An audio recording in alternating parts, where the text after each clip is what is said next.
Welcome to the Awareness Space Podcast, a place where we explore what it means to live with a neurodivergent brain. I was diagnosed at 41 with ADHD. After 20 years of struggling with anxiety, depression, impulsivity, and a life-hindering, overactive mind, I found the answer. This podcast has a mission to interview as many people with a neurodivergent brain as we can in hope to raise awareness.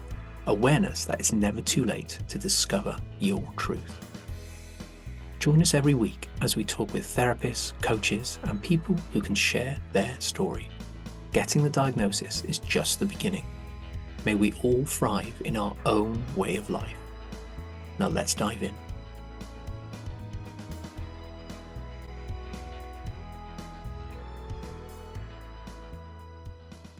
Welcome back, everybody, to the Awareness Space Podcast, and this is episode 4 of our series, Me, Myself, and ADHD. I will dive into conversations with a guest on all things ADHD and other neurodivergent brain presentations, should that be part of their experience. We will cover the run-up to diagnosis, the diagnosis experience itself, and how life unfolded thereafter, including looking at the guests' passions and how they thrive. So today we have a podcast multiverse colliding together. We welcome Darren Cammock, who is the host of Me and ADHD Podcast, a show I really enjoy. And I'm being honest, I'm not making it up. I was listening to it last night at work and I loved it. So thank you, Darren, for that. We are here to learn more about neurodivergent life and your experiences here today, Darren, which can really help me on my journey and our amazing audience to learn how they can live more freely with our ADHD and ADHD brains, of course, as well. So welcome to the Awareness Space. Thank you for being here with us. I'm excited to have a fellow podcaster on the show and a man. You're my first man in the journey of the Awareness Space in Neurodivergent. So how are you feeling today? I would say, how are you feeling about, are you nervous? But I'm sure as a podcaster, you're like, this is a piece of cake. It's well, thank you for having me to begin with. It's weird, to be fair, because I think this is the first time I've been on as a guest. So I'm trying to not play with a mouse at the same time because I don't have to do anything, and because I'm just literally just sitting here and talking to you, and I don't have to change anything or anything like that at all. But no, this is good. Am I nervous? I'm a little bit nervous, I think, because I haven't really done any sort of research or anything like that for it. So. But no, I can't wait. It's going to be good. I've looked forward to this. Thank you. Yeah, just enjoy it, because I know I've been a guest before, and especially I've been on guests on like huge well-being podcasts, and it's really scary. It's like, they got a massive audience, like, oh my God. But it's the split attention. I'm having to split my attention between keeping the show on track, making sure we're covering everything, and also making sure you're okay, and then also listening to what you've got to say. So just enjoy it. It's an amazing Never an time. easy thing for an ADHD to listen. No, exactly. But I've been doing it a while, so it should be fine. So I'm going to ask you why you're doing the podcast. I know it's probably obvious because you have a diagnosis and then you went off to the podcast. But as you're doing it now and your couple of series is in, what is your relationship with that? Kind of roughly, why are you doing it? What is the purpose of it? And how is it helping you as well? That'd be a good place to start. Okay. Well, my journey started because we were looking at trying to help our son, how to support our son, because he, as we know now, he's ADHD, autistic with a PDA profile. There's a lot of things going on, and we didn't really understand anything about it. But just going through that and trying to research and trying to help in that way, I kind of started to realize that I'm ticking a lot of boxes here. So as well as our son, I got myself tested as well, and ADHD. And that's kind of really opened my eyes and made me smile properly inside for the first time, because my life made sense. All the struggles I've had, all the things I had issues with, my education, the jobs, everything just all made sense. And I had answers at last to everything. I've never had any answers. Why do I do this? Why do I feel this way? And that's, I'm 53 and I got diagnosed when I was 51. And that's a long time to not have answers, and it's a long time to struggle. I wasn't in the financial position that I thought I should be in. My career wasn't I mean, I stopped my career anyway to be a stay-at-home dad. That's what I'm doing at the moment. But it wasn't where I thought it should be. And I know why now. So yeah, so my life made sense, and from there, I kind of, I kind of had a voice. I found my voice. I was never big at talking anyway, but when you talk about back in the day when you've got diagnosis of depression and anxiety, as a lot of ADHDs, have that. It was like, I don't know why though. I'm on the antidepressants, and if I tell people I've got, a struggle with depression, and they ask why and how you're feeling, I have no answers. And I'm the sort of person, I need answers. I can't talk about things if I have no answers, because it never made sense. But with ADHD, it all made sense. I came off my antidepressant because I didn't need it. Knowing that now, I was actually depressed because I didn't know why I was feeling like this and struggling with all this. Everything was just a mess. But now everything makes sense. I'm on ADHD medication, and it has done miraculous things for me. So it's one of those things that I'm like, I can talk about this. I have answers. I know what's going on now. And for whatever reason, I just started a little podcast. It was just audio, just me, and just kind of like telling the world about, I say the world, probably just my mum, but I felt like I was telling the world about, the different struggles, and then categorizing them in different areas, and then sort of jumped into doing a video one, got brave, and then somehow fell into inviting someone on to talk about their ADHD. And I found that was just a whole new experience. It was just so nice to talk to somebody else about their journey. And that's when I started to really learn about myself and about the whole ADHD thing, because the journeys are all different, and what people go through, what the struggles are all different as well. So to listen to people and different people, you get to hear the bits that you relate to. So if you're just listening to one or two things, one or two people, and all you hear is certain aspects of ADHD that you don't struggle with, you can't really relate to it, and it's not serving a purpose to help you or anything like that at all, because it's not you.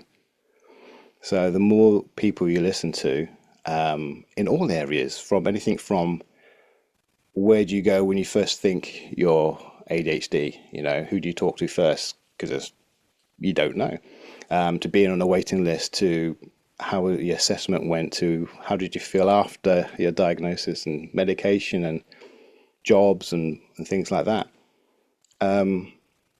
It's all very, very different. So you hear all those things, and you start putting your own pieces in your own life together, and then you start to understand a lot more.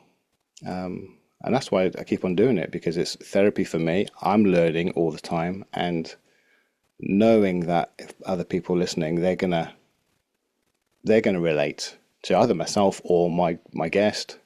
And if it helps someone, job done. If it puts someone on the right path, it helps someone, clears, help, kind of like helps with their understanding of everything. Even if it is, okay, I don't think it is ADHD. Cool, brilliant. If it helps someone get on with their life, can't ask for more. Yeah, thank you very much. And it's kind of whatever your truth becomes is your truth. Like you said, it's that scary moment. Yeah, what if I don't get a diagnosis? I was like that. Oh my God, like I felt sick when the email came through, the form. I was like, oh my, what if I don't have it? What's that going to mean? Jesus, like I just really struggle and there's no answer. But at least not getting it is also a form of truth. Okay. Well, I might want to get retested, but generally it's like, okay, that's either way, you're taking an act to get a little bit more sense of your experience. So there can't be anything too wrong with that. But also, like you said, it's if you just went on the internet and looked for like the top five ADHD presentations, that's all you do. That's a bit risky. It's really important to hear. I think conversation where people go, oh yeah, but mine's slightly different. Oh yeah, I do have that, but it looks like this. So I think that's a really good piece of advice for already to kick off. Is like go look around. I listen to five different ADHD podcasts, like as the week goes on. So I'm getting all these different bits of information. So I think that's really, really powerful. So what I'd like to know is, you kind of said you were the journey of your son, and you were. We heard that in the last episode. That kind of sparked something in Emma. She's like, "Okay, this is interesting. This sounds familiar." And I was the same. I was in the informant for Carla Joe, my partner, who was diagnosed last year. I was the informant. I was filling it out. I was like, "Hang on a second." And then I ignored it, and then like 7 to 8 months later, I was like, "Hmm." Screw it. Let's book a private consultation. I got nothing to lose. And it was 6 weeks later. They had those fairly good amount of space to be booked in, which is good. So, other than your son, was there anything else about at that age that you like these recurring presentations or symptoms, whatever you want to call them? Were you starting to get to a point where you're like, is there something else going on here? What, apart from your son, did anything else turn you to neurodivergent exploration? Was there something happening in your life or not? No, nothing. Nothing was even on the radar at all. We only started that journey because of the presentation my son was showing from an early age, and the information and the feedback and the support we got from the powers that be, the doctors, the teachers, the social workers, the whoever was involved, the healthcare visitor, whatever it is, it was always, oh yeah, children, yeah, some children do that, yeah, some children do that, and it's like, okay, all right, yeah, well, maybe some children do that, but I'm quite sure that not all children do all these things, together. It's like, no, so there are other things going on. But everyone just like, oh no, it's fine. So that's when I started doing the research, which I found very difficult because I don't read. I'm massively inattentive, and I've never read a book or anything until now. Until my medication and all the rest, I've never read a book. So doing all these things and reading stuff even online was painful. I did an online course on, what was it, an introduction to mental health problems, and it was meant to be like an hour a day reading and then a little test at the end kind of thing, and I was reading for like 8 hours a day because each line, each word I had to go over again and again to try and get it in, and the only thing that kept me going was, I have to do this for my son, I have to do this for my son, otherwise I would have stopped because it was torture. But that was my life, that's my schooling or the education. I just couldn't take in information because I couldn't stop my head from going. But that wasn't saying ADHD to me, that was just how my head is. And as a lot of ADHD is late diagnosed, it's just because I'm not good enough and I should just try harder, and I can't. So so that kind of like started to sort of tick some boxes for myself. And then I started going on to, as you do, a lot of the companies have the little tests, little pre-assessment things going on. So I did a load of those for autism as well. And I mean, I ticked a load of boxes for autism as well. According to those, I was well autistic. I was like, oh, okay. So I got assessed for autism first of all, and they said no. So okay, cool, okay. But they said they saw some ADHD traits, so it's worth getting assessed for that. So I went with another company because I thought, well, if I'm going to do that, and if I am ADHD, I will go through medication because at the time I was really, really struggling with what was going on at home in respect of I was getting so overstimulated, and now I know it. I mean, I was getting overwhelmed so quickly with things, and I couldn't really sort of control how I was feeling and how I was kind of like dealing with it, because I have always internalized everything, but I couldn't internalize it. And I'm like, why can't I? Why am I showing my frustration? Why am I, showing how unhappy and how much I'm not coping with? It's just, it doesn't make sense. And I end up going to therapy as well, to try and work that out. But when I got assessed for ADHD, and they said, yes, it is, and this is, this is the reasons why, this is what we've seen, and it all clicked. Everything just clicked. My education, why I couldn't shut off my head, my education, the whole career, relationships, everything just now made sense of why it was the way it was, which to me was just a huge relief, because I felt happy for the first time, really sort of internally happy. I cut myself a lot of slack for the past.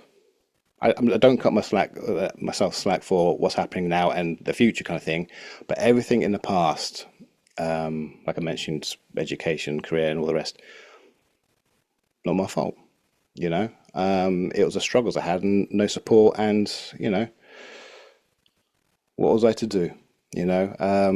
So, and even if I had support, without the medication, my focus would never have been there anyway. So yeah, getting those answers made a massive difference for me. I mean, I don't want ADHD. I hate it. I don't want it. It for me, what I've gone through and what I go through sucks. However, I have answers. I've got support, strategies in place, and everything I was struggling with, I don't struggle with anymore. As long as I keep the strategies and everything in place, I cope so much better. And that's all I wanted to do. That's what I want for my son as well. So, and for everybody really, you're here, you're in that journey, you're trying to get your diagnosis, or you're trying to get the answers because you're struggling and you want to stop struggling.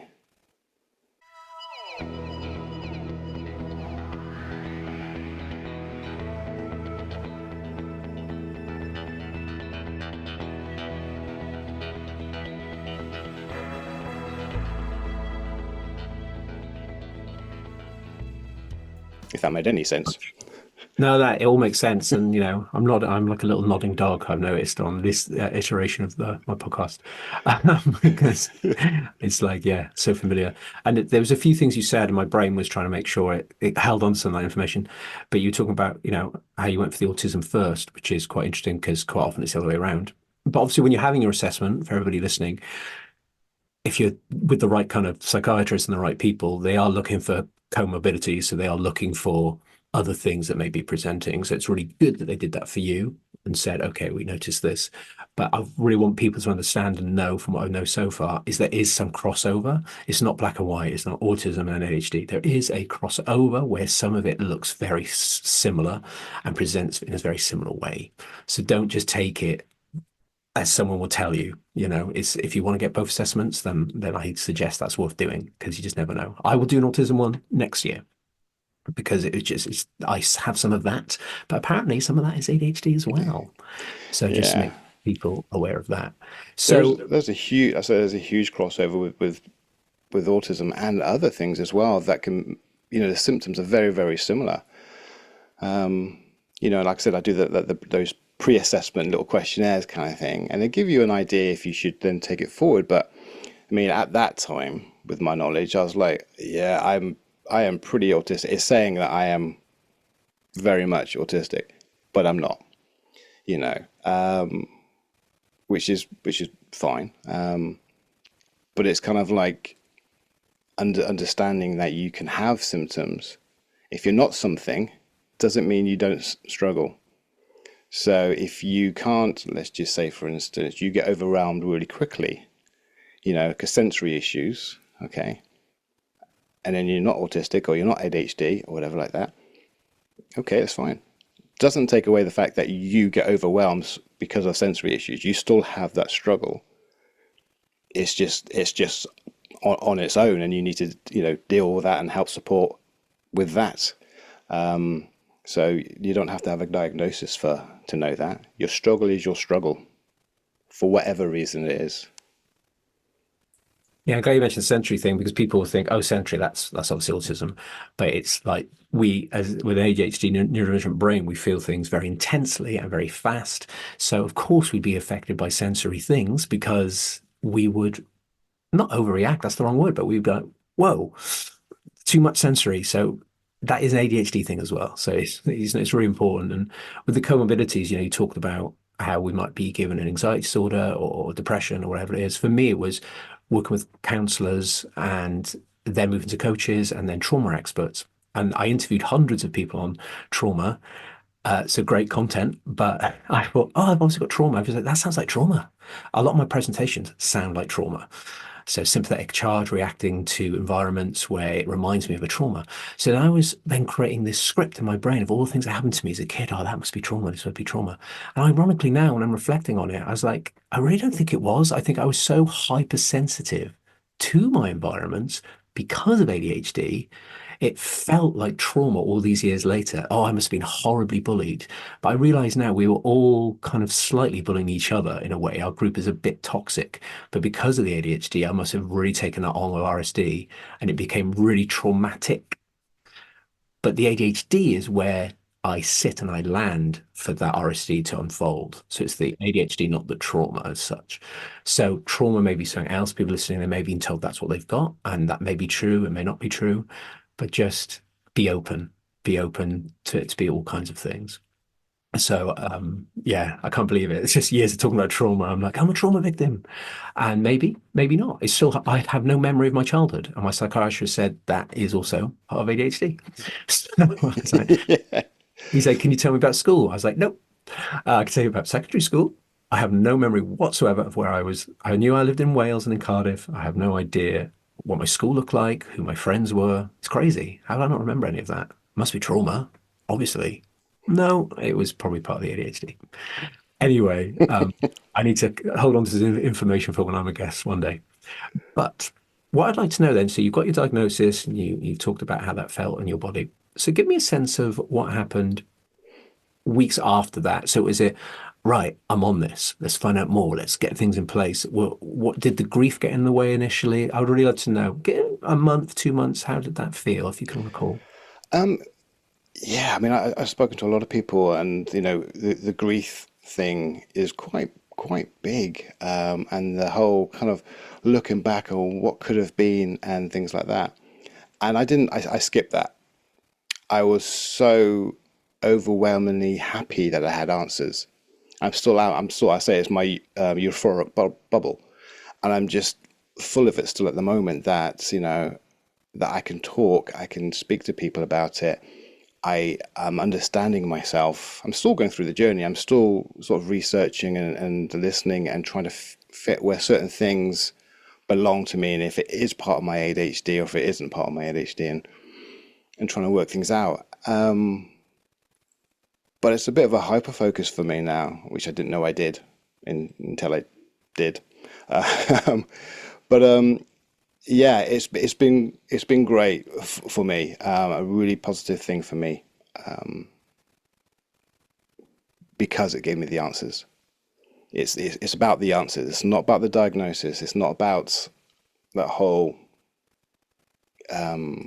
chasing that label.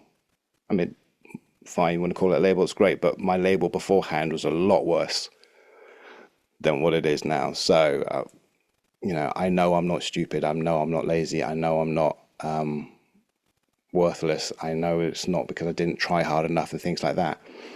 And that has carried my happiness. That has just fueled my positivity, I guess. Because I spent a long time being down on myself because everyone else was down on myself. I had a really good family. My parents, brilliant, very supportive. So I had that on my side. But look at everything else, and it's just never good, you know. And it comes a point where you struggle so much with anyone saying anything negative about you, and you don't know why these feelings that you get are so strong over tiny little things, you know. And it's like, well, even if I am wrong, I just don't need to be told every single time, you know. Just let me be wrong. I just don't want to hear it anymore. I've heard it for so long. But now, you know, I can see what's going on. I can understand what's going on. It doesn't make it go away, but it definitely takes the sting out of it, you know. It makes it understandable, and it makes it easier to now, you know, tell my wife about it, speak to my son about it, my parents and everything. It allows me to have a conversation with people now. And that's huge for me. It's a huge thing for me. And everyone else, you know, either it's a really positive thing or they've had the negative thing. And, you know, I don't want this. I don't want what I go through. I don't want to have to take medications just to have a nice family life, you know. But it is what it is. It's not going away. It's how my brain is designed and how it copes with things, and that's, you know. And if I didn't have the help, I'll be in a really bad way now. But I'm not. So I'm thankful for that. You know, it could have, I mean, it goes horribly wrong for a lot of people at an earlier age. And for me, at this age, in the stage where I am with everything that's going on, it would be happening for me now. If I didn't have that support, help, and I will keep on saying it, medication, because it works well for me. It doesn't for everybody. So yeah, I don't know if that answers your question, because now I've completely forgot what you asked. So, but there we No, go. it's perfect. Oh yeah, we took, you know, it was all about how you felt just after the diagnosis and moving forward. So I think you nailed it. And there's a few things in there that I thought were really powerful, but I just want to honor something you said there. You know, the wider scope is that obviously you've got to the age you were, and I was 41, but I got away with it to a point. I got away with it to I have a you know I had a job when get my assessments. I've got a job and I've got a partner and stepson, and I'm really high functioning in a way. Behind closed doors, I'm not. I'm like you. Intensity of emotions is just it can floor me for the whole day. Like yesterday, I woke up and I said to Emma, who was on the podcast, I was so down for I didn't know why, but I was like, okay, ADHD brain, remember, and I was just so low, and it was really hard to get myself out the door and do the school run. It was fascinating, just came out of nowhere. So, you know, it's hard to function like that, but you still got to do stuff. You still got to do the school run. I still got to go to work. I can't afford not to. But if you think about somebody who has all these feelings, doesn't have a network, doesn't have uh, a family that they can bounce off, or a kid that they can see it in to then spark that, and maybe they don't have much self-awareness, maybe they were not given the tools to understand human experience. You know, they could become alcoholic, drug users, they can end up in prison, they could be criminals, they could take their own life. These are all the people that have got missed. So this lost generation, because we're around the same age, the lost generation, the ones where it was boys, young boys that had it back in the 90s, and we were missed then. We didn't really have a chance, but thank God people like you and me were functioning just enough that we could start a family. So I feel very privileged, in some weird way, that we just about got through it, but not many people get that lucky. So just want to send my love to all the humans in the world that were missed and it was too late. So that's really tough. But you kind of mentioned it, but how does it feel to say it, so someone asks you if you first meet them and for some reason you have to tell them or whatever.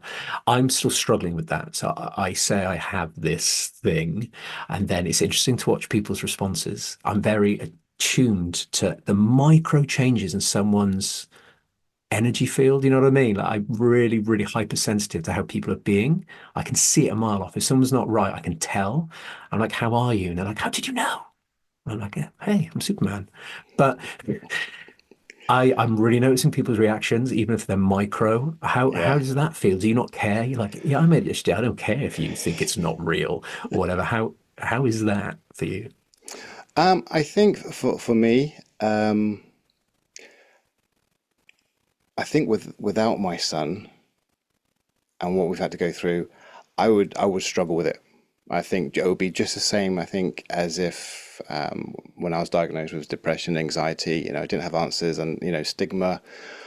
I didn't tell anyone, told my wife, that's it. My family didn't know, whatever like that. I think that would be the same. But having a ADHD with PDA profile son, how much I've had to fight for his education and support and everything, and how much parent blame we've had and how much child blame we've had, and all that of the non-believers that we've had to go through. I don't care what anyone says anymore. That's that stage, and I think a lot of diverse parents will be the same because they've had to fight for so long. Now I don't care what anyone says. No one tells me about my son. My wife can. That's it. And no one's going to tell me about me. And if you don't appreciate, you don't, care, or you don't believe, fine. I don't care what you think about me. And that's, and I kind of, in a way, I like that feeling because I care deeply and badly about what people have always said and thought and done regarding me. My RSD is off the chart, but not on this topic. Not on this topic, because of the fight that I've had to go through for so long with everyone. Now I'm at that stage. I don't care. I'm ADHD. I'll tell anyone. Anyone wants to know, fine. I'll sit down. We'll chat. We'll go through things. I'll tell you, what I struggle with. I'm at that stage. We're good, and I'll talk to anyone who wants to know. I'll talk to at work. I know people struggle with coming out at work and because of that. No. I've told work. They're the first people I told, apart from my wife. But I went out and this is what I've been diagnosed and all this, and I'm fine with what I do at work. It's it doesn't tax me too much. That's why I'm there, because it doesn't tax me too much. But if they sort of turned around and didn't want to support me or whatever it was, I'll get another job. I don't care. I don't care what people say about my ADHD. And I'm holding on to that. It may change in the future, and I know most people aren't at that stage. But I honestly think it's because of the fight I've had to go through for my son, because I don't care what people want to say about our son anymore. So therefore, I don't care what people want to say about me. So yeah, that's where I am. That's where I am with it, and I know people do struggle with it, and that's fine. I think everyone has that journey, and everyone has the thing about ADHD and autism, all the neurodiversity, is it isn't just solely reliant on your diagnosis and what you go through, as in the signs and symptoms, if you want to say. What makes up a lot of it is your lifestyle, your settings, your surroundings, what the family's like, what work is like, your social circles are like. All these things put input into your diagnosis, input into what you struggle with. Okay, if I lived on a desert island, I've got the same diagnosis. If I lived on a desert island since I was 2 years old, Okay, and I had all the food and everything that I needed, and it's all there. It's great, you know, and everything's happy, and it's just me on this desert island. Lovely, lots of sun, beautiful. I wouldn't. My RSD would be nowhere because I wouldn't have gone through that. It's society that has, you know, put that on me. My ADHD made it very accessible for the society to put that on me. But because on that desert island, society isn't there, therefore, I'm not struggling with RSD. I'm not struggling with social anxiety. So what's around you affects you. So that's why everyone is so different. Well, one of the reasons why everyone is so different. You know, if I didn't have a really supportive family who always made me feel that I should be proud of myself, you know, and know that they were always proud of me. If I didn't have that, things would be a lot worse. If I didn't have a sister, an older sister who would back me up when I'm in, you know, when I'm in trouble, things would have been a lot worse. You know, if I didn't have a wife now who is, I can't even find the words to tell you how perfect she is for me, how understanding, how calm she is, and everything. If I didn't have that, I would not be in a good place. So the things around you make it can make it very different. So when you think about if you're struggling so much, and why am I struggling so much, but other people aren't? You also think about what is around you, what other things are affecting you, family, society, jobs, whatever it is. They all have input into neurodiversity, and they can make things hell or they can make things bearable, if that makes any sense. That's amazing.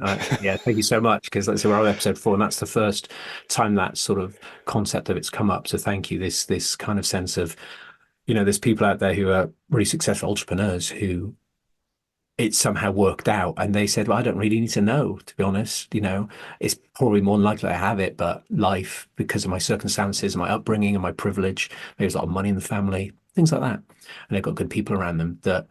They don't even need to go on the journey.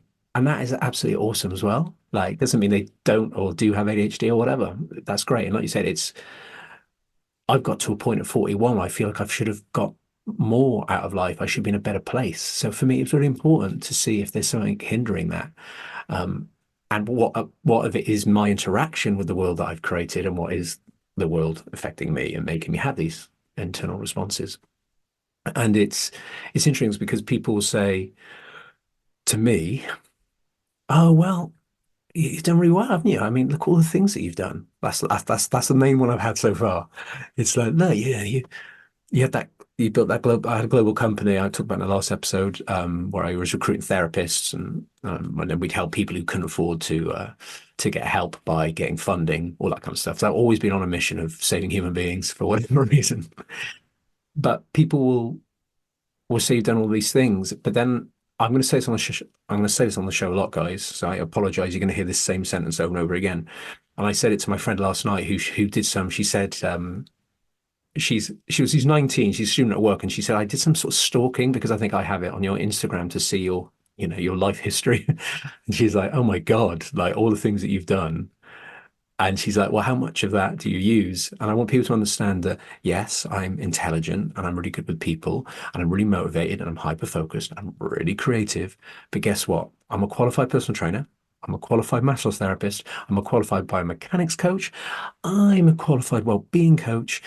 I've done all of these things. I've had about 6 or 7 businesses. And guess what? I don't use any of them. So I've got all this training. I'm doing a degree now. God knows if I'm going to use it. That is, for me Yeah, personally, it's devastating that I've not been able. I could have made any of those things work with the motivation and skills I have. I could be really successful right now. But right now, I work night. Look, this is no, I'm not slagging off my job. And it's a really hardworking job. And through COVID, we got people through. But I work in Sainsbury's at night in a fridge, separating stock out to go into different aisles so people collect it. I feel myself welling up, Darren. You know, you can see I'm getting emotional.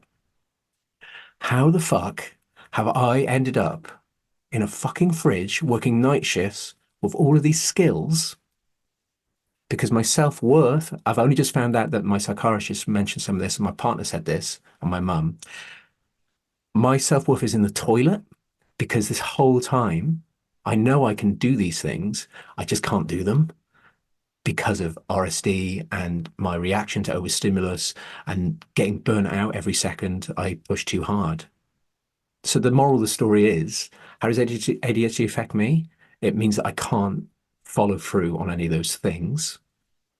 And that's my experience of ADHD. So don't tell me that I'm high functioning. Look at all you've done.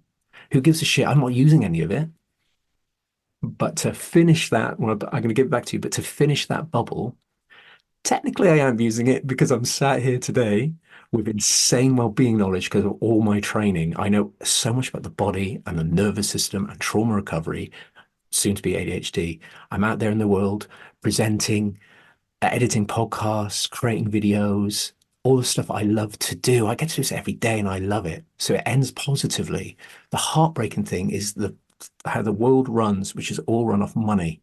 I don't earn enough money doing this Sainsbury's job, and I could be earning so much money doing all those entrepreneurial things that I've learned. I find it hard to transition from Sainsbury's across to those roles.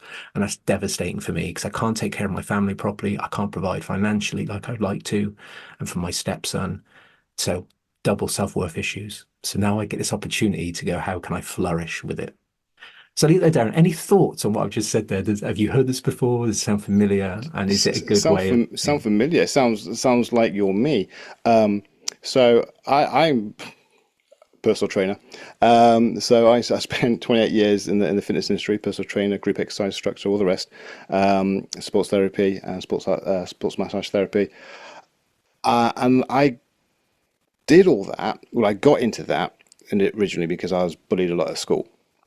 And I ended up working out in the gym because I just wanted to get bigger and stronger so I can defend myself. And for whatever reason, I found, because like I say, I don't read stuff because I can't, remember what I've read basically. But all these things about fitness and the muscles and the origins and insertions and all these nice big long Greek and Latin names, all stuck into my head, and I could remember them all, and it all made sense. And it's like, why do I know these things? Why do I remember these? And I can't remember anything. I can't remember someone's name, and their name's Bob, but I can remember all these long, muscle names. And so it's like, but I stick with it because it's the only thing I was good at. So I did that for 28, well, about 20 years. And I started then to go into management because I wasn't making enough money as a personal trainer or an instructor. So I went into sort of management as well, just to bump it up. And that's when the RSD really took over, because nothing I did was good enough. And the people that were under me, the trainers that were under me, didn't want to listen to my experience and my knowledge.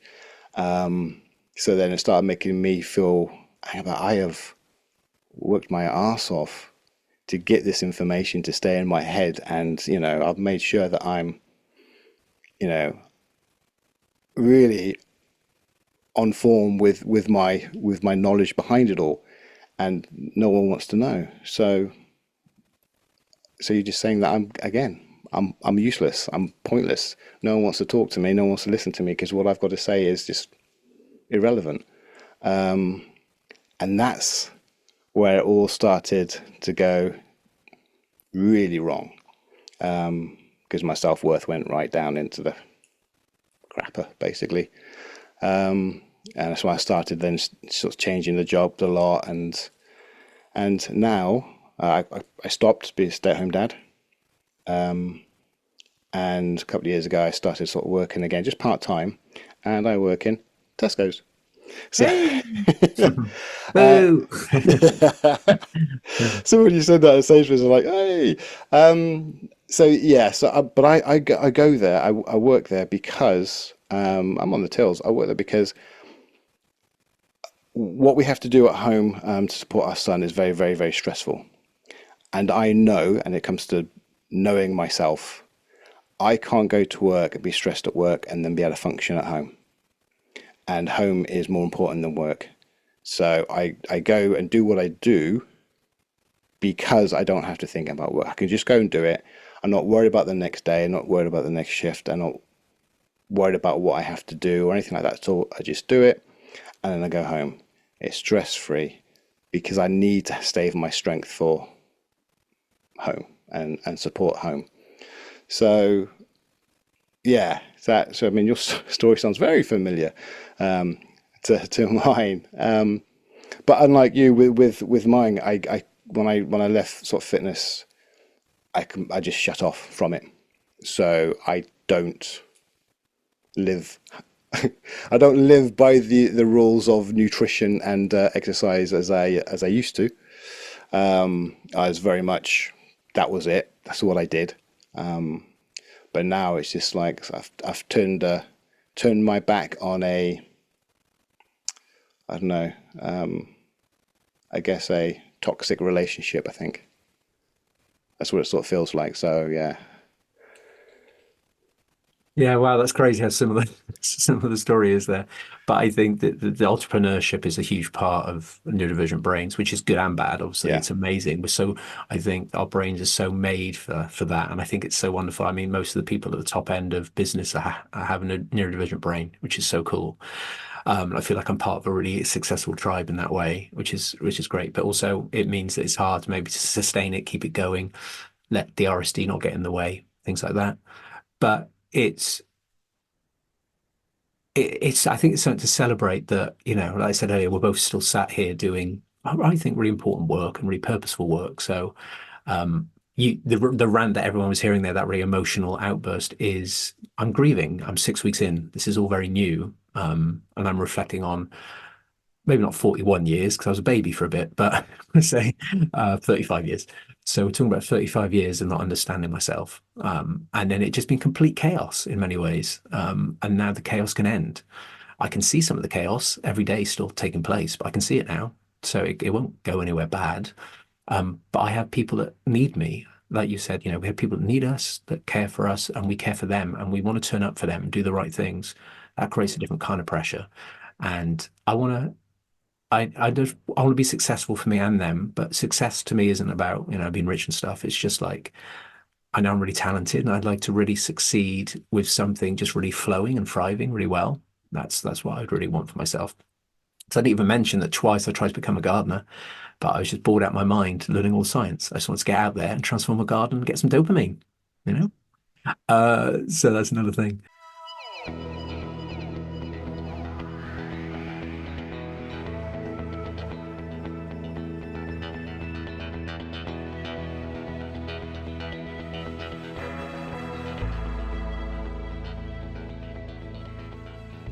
But I can talk. I could quite easily talk to you for another 10 hours, but I'm realizing we're getting close to the end. So, as of today, in this moment, so you got your medication. You're saying Yeah. that really, really helps you. So, what is your, in this moment today with your neurodivergent brain? Do you feel like you have a hold of it all now? I know, obviously, things come up, and our brain does wonderful, weird, and wonderful things. But how are you feeling today with it all? Does it feel like you're on top of things and you're in flow a little bit more with it all now? Yeah, I'm definitely on top of a lot of things. Most of it comes through understanding of what it's all about or why the struggles are there. And then the other half, I guess, is about knowing the strategies to help in those struggles, but also understanding that not all the strategies are going to help all the time. The medication is not going to help all the time. And to cut yourself some slack when I can't do the housework, it's just not getting done. When I've got that list of something to do and it's just not happening, I'm not feeling lazy anymore, because everyone told me I'm lazy. I'm not lazy. I know why this is a struggle today. I've got tomorrow. Okay, tomorrow's going to come. Okay, and as long as tomorrow is going to come, I'm okay. Because when I feel tomorrow isn't going to come, I'm not okay. You know what I'm saying? So there is always tomorrow to change things and to do things. And if things aren't getting done, things go a bit pear-shaped, you know, it is what it is. Cut yourself a bit of slack. If no one's got hurt, let's crack on. Tomorrow's another day. And that's helped me because I had absolutely no Scooby what to do beforehand, and it was an absolute mess. My head was an absolute mess, but it's a tidier mess now. And like I say, I'm surrounded by the people who support me. I am not surrounded by anyone who doesn't support me. So it makes things easier, understandable, more manageable. But it's about me learning about myself and the strategies and breaking things down to make things easier for me and understand what can be done. No point having a list of 20 things to do in a day if you know only one thing that's going to get done. Have a list of one thing, and then you've done 100% of the stuff that you're meant to do. Yeah, I love that. Great piece of advice. I know that well with two podcasts, a degree, a full-time job, and a family. So sometimes just do today, just chat to Darren, all right? Uh, and then, but my brain's like, I need to do this, edit this, but no, just leave it. That's my new thing now. Just leave it. Oh, and just leave it. You'd say that to your stepson, to your partner, to your friends. You'd say, just leave it. Sit down, please. I can see you're struggling. Just leave it. And it's just you can build up self-worth that way. You take care of yourself, and that builds Yeah. this real sense of I'm worthy of rest. Can you imagine that? Worthy of rest. Okay. And like But Charlotte said in one of the old podcast episodes you did about her lazy day, but she didn't want to call it a lazy day. yeah, Just just mong out for the day. Just, ugh, I just don't do anything.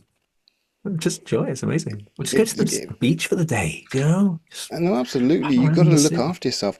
The one thing I've learned as a parent of a neurodiverse child, okay, to give your child 100%, to make them the focus of your life and give them the support and everything that they need. You as a parent, and especially as a neurodiverse parent, you have to put yourself first. It sounds weird, but I put myself first to enable me to have that energy, to fill my jug up, to put my family first. Because if that jug's not full and I literally forget about myself, my jug is going to be empty and I've got nothing to give. Yeah, so I've got to have that energy and the ability, not just the energy as in, you know, but I have to have that ability to help and support and do the things I need to do for my family because they are the most important thing. But to do that, I have to be able to sort myself out every single day. So yeah, I do come first to enable my family to come first, which sounds like a massive contradiction, but that's how it kind of like sort of works. I make sure that I'm there for my son and my wife, but to do that, I have to make sure that I'm there for myself. Yeah, having children kind of changes everything about how we view life, how we view ourselves. So it's such a gift for us all. And how amazing it is that you're able to support him because you, on some level, understand his experience. And so much for my stepson, who my mum, yeah, my mum probably does have neurodiversity, but my partner, and his mum, um, the fact that we can be, he doesn't know yet. We're still waiting for diagnosis and things, but the three of us can just be this amazing, amazing ND unit together. And I can't wait for him to know his truth because right now it's trying to not to make him feel any shame about how he's struggling, but we can't tell him he has ADHD. So we have to like pussyfoot around it, and it's really hard. So we just can't wait for it just to be official, so we can go and take on the world as a trio. So that'll be great. But this has been a really positive finish. But the last things I need you now to send us all off with a message of hope. As cheesy as that sounds, I think it's very important. So we got people right now who are listening who are maybe thinking about an assessment, wondering if they have ADHD, just had it, diagnosis, and come to terms with it. What would be your message of hope? So we're not talking about, oh my God, ADHD is a superpower. I'm not talking about that. I don't even like that anyway. Oh, but what would be your message of hope to discover the truth? How can life transform? What would be your message? I think if you're struggling, if you got areas of the life you are struggling with, be it your career, education, your marriage, being a parent, and it's a massive struggle, and you can't explain why because it's in your head and you can't control the emotions, and you need to find answers. Okay, now it could be ADHD, absolutely. There's a lot of information out there, and it's easy to go down that rabbit hole of ADHD. But remember, it's about finding answers. It's the answers you need. Okay, so it might be ADHD, it might be autism, it might be sensory processing disorder, whatever it is. But don't let people tell you not to search for those answers. Okay, you deserve the answers. Your family deserves the answers. Whoever, your son, daughter, mum, dad, best friend, whatever. Everyone deserves for you to have the answers you need to support yourself. Okay?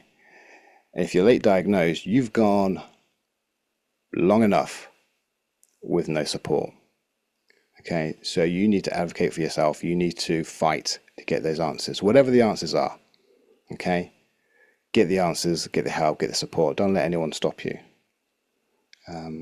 Get them from the right place, and put the strategies in place, whatever they are. That's what you got to do, and that is going to make a massive difference. Okay, the strategies I've put in place, and if you're on a waiting list for 10 years, okay, don't wait the 10 years to put things in place. Okay, if you think it's ADHD or autism or whatever, find out what the strategies are and put them in place to help you. And if they help you,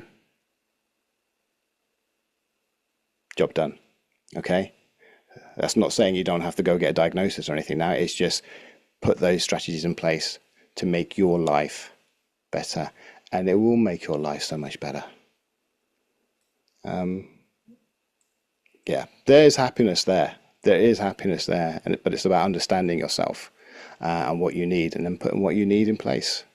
And it will change your world.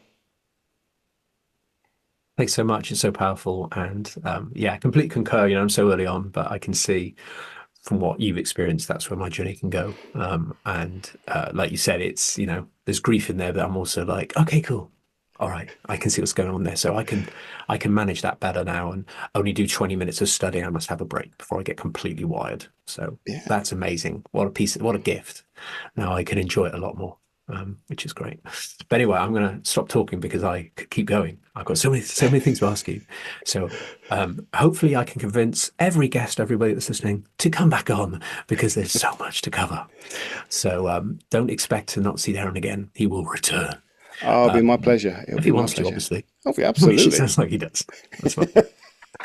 So cool. Where can everybody, this is such a generic question, it's like all podcast platforms, but tell us the name of your podcast, where it is, and how frequently you put episodes out and things like that. It's Me and ADHD, and I'm on Instagram, TikTok, Spotify, YouTube. The podcast is also an audio-only podcast on Audible and Amazon Music as well. But Spotify is my main one, I guess. But YouTube as well. It's all on there, and I'm trying to do once a week. My first season was once or twice a month, but going good this season. So it's once a week at the moment. So it's been quite busy last 6-7 weeks, I think. So. Yeah, once it gets going, I know this, I've been doing it for years. Once it gets going, at one point I had like 4 guests a week when I was doing my trauma podcast, and it was just intense. But I loved it. So I'm sure it sounds like you love it as much as I do. So oh no, I do. If you love it and you're passionate, it will get listeners and it will grow. I've been doing it a couple of weeks and it's already grown really quick. So that's a message to everybody as well. Like if you really believe in something and you really love it and you're passionate and you can fit it in, then just give it a shot because it's quite exciting stuff. Actually, makes life feel really alive. So check it out. All right, guys, we'll put all the links in the description below for Darren's podcast. I listen to it. I love it. So I'm a big advocate for it as well. But I just want to thank you one more time, Darren, for coming on. I've met some amazing people already on this episode, and I'm really looking forward to just being a friend with you, really, and checking in. So I just want to thank you so much for being in kind of my tribe, I guess, and that feels really special. No, absolutely my pleasure. It's been really, really nice to be here and talk with you. It's been really nice for you to sit there and listen to my occasional waffle and my occasional actually speaking so long I forget what I'm actually talking about. But that's just me. But it's nice. It's nice to talk, and I love it, and I've loved being here. And I look forward to coming on again. Yeah, thank you very much. Maybe should be called the Waffle Podcast, maybe ADHD Waffle Cast. No, I don't. It's terrible. I'm going to keep. I've had awareness space for years. I'm going to keep it. It's branded. It's out there, so I'll leave it. But yeah, thank you so much, Darren. Thank you so much for listening, everybody. If you have ADHD or have experiences of it, and you want to come on the show, like in episode 1, we had guests who have come on. And they've never done a podcast before. They've never been out there on social media. I don't care. I don't care if you're a coach. I don't care. You're just out on the street somewhere, whatever. Just come on the show, share your message. It's really, really important. And it helps a lot of people. Already, the show, I've been told, has led to people wanting to book an assessment in. So job done. I'm sure Darren completely concurs with this, job done. Absolutely. That's what we're here for, which is great. So I just want to thank you to everybody that's all the new followers. We're now on YouTube as well. So I do all my daily Instagram shorts about things. I'm asking the audience and the listeners and the viewers to share with us their experiences briefly in the comments. So just go and check us out, Awareness Space, wherever you get your content. So thanks so much for watching. We'll see you next time for more ADHD chat.